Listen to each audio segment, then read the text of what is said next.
அன்புள்ள தனுசு ராசி அன்பர்களே வணக்கம். இந்த வார ராசி பலன். தனுசு ராசி அன்பர்களுக்கு 3இல் ராகு, 4இல் சனி, 6ஆம் இடத்தில் செவ்வாய், 7ஆம் இடத்தில் சூரியன், அஷ்டமத்தில் குரு, புதன், சுக்கிரன், 9இல் கேது இருக்கிறார். தாங்கள்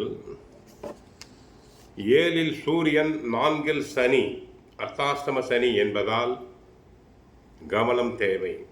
கலஸ்திரஸ்தானத்தில் சூரியன். கணவன் மனைவி ஒற்றுமை தேவை. வாக்குவாதங்களை குறைத்து கொள்ளுதல் வேண்டும். ஒருவரை ஒருவர் புரிந்து கொள்ளுதல் வேண்டும். விட்டு கொடுத்தல் வேண்டும். கொடுக்கல் வாங்கல் விஷயத்தில் சற்று சிக்கனம் தேவை. 8ஆம் இடத்தில் குரு இருப்பதால் பல செலவுகள் உண்டாகிக் கொண்டே இருக்கும். எதிலும் யோசித்து செயல்படுங்கள். பல செலவுகள் அதிகமாக இருக்கும். விரயங்களை கட்டுப்படுத்தல் வேண்டும். வேலையாட்களை அனுசரித்து செல்லுதல் வேண்டும். தங்கள் மீது உத்தியோகத்தில் வீண் பலிகள் வரக்கூடிய நேரம் என்பதால் சற்று எச்சரிக்கையாக இருங்கள். பழகும் நபர்களிடம் எச்சரிக்கை தேவை. சில தனுசு ராசி அன்பர்களுக்கு அடிக்கடி இடமாற்றம் உண்டாகிக் கொண்டே இருக்கும். உயர் அதிகாரிகளை திருப்தி செய்வது மிகவும் சிரமம். அர்த்தாஷ்டம சனி, 4இல் சனி இருப்பதால் உடல் நல குறைவுகள் உண்டாகலாம்.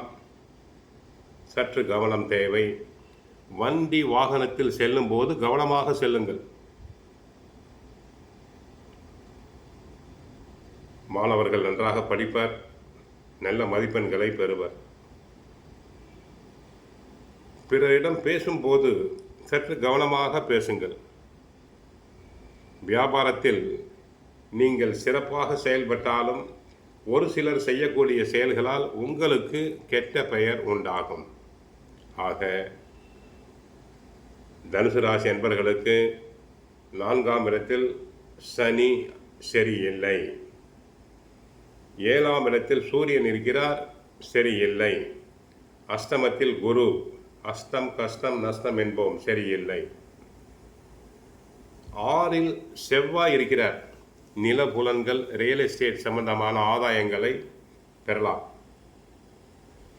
வீடு கட்ட ஆசைப்படுபவர்கள் தாராளமாக வீடு கட்டலாம். சிலர் இடத்தினை வாங்கி வீடு கட்டி கடைகள் கட்டி வாடகைக்கு விடலாம். அந்த அமைப்பு தங்களுக்கு உண்டு. மற்றபடி கணவன் மனைவி ஒருவரை ஒருவர் அனுசரித்து செல்ல வேண்டும். உத்தியோகத்தில் கவனமாக இருத்தல் வேண்டும். உடல் நலனில் கவனமாக இருத்தல் வேண்டும். வெளிநாடு செல்ல ஆசைப்படுபவர்கள் தாராளமாக செல்லலாம். ஐடி துறை அன்பர்களுக்கு நல்ல எதிர்காலம் உள்ளது. நல்ல பல வரவுகள் உண்டு. தினமும் சுந்தரகாண்டம் பகவத்கீதை பாராயணம் செய்யுங்கள். வாழ்க்கையில் நன்மைகள் பெருகும்.